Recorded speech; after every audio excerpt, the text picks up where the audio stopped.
Tomorrowland, promise of things to come.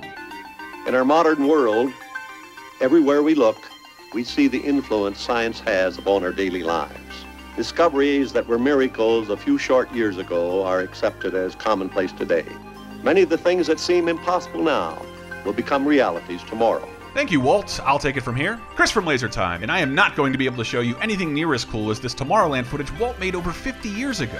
Nor am I going to be able to show you anything as cool as this George Clooney footage from Brad Bird's 2015 Tomorrowland movie. Sorry, Disneyland fans. But our look at the future comes somewhere in between the past and the present. Because in this video, you're going to see the top 5 video game Tomorrowland appearances. Why the top 5? Because there aren't even enough entries to make a top 10. Don't even try and back out now, it's too late.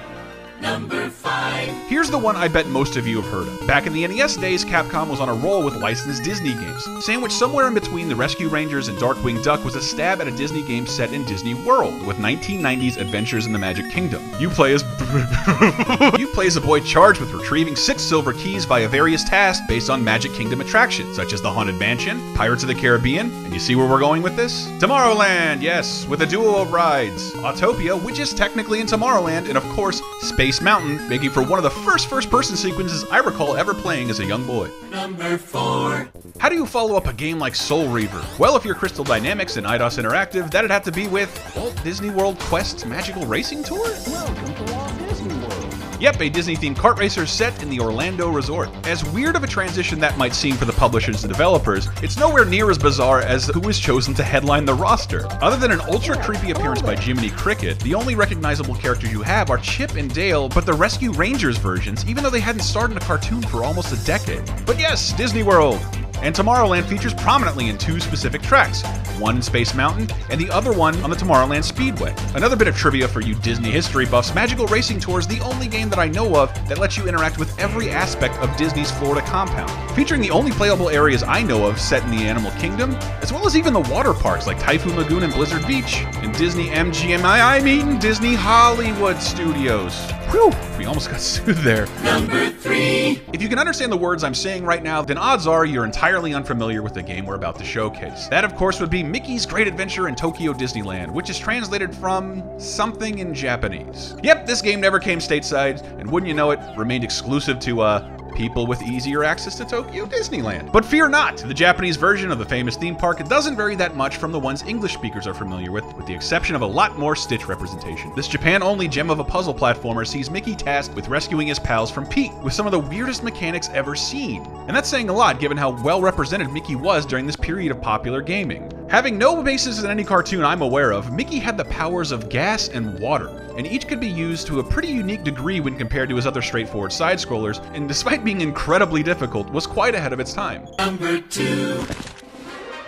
Space Rangers to infinity and beyond! Oh, joy! Can you believe it? Of all the games on our list, this is the first one set inside the Anaheim, California location that started it all. It's also our first of 2 Tomorrowland games that are exclusively playable with motion controls. Of course, that means 90% of you who are seeing this game for the first time. That said, it's still a really cool look at Tomorrowland. You can see the submarine voyage, the Astro Orbiter, Space Mountain, Buzz Lightyear's Astro Blasters, and even Captain EO up close and personal in all the right places. Of course, there's one notable absence.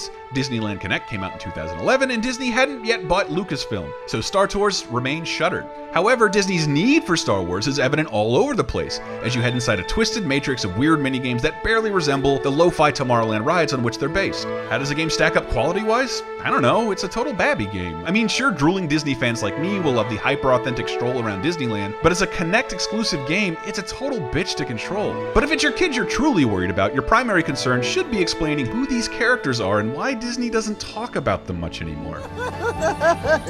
Oh my! Have fun with that.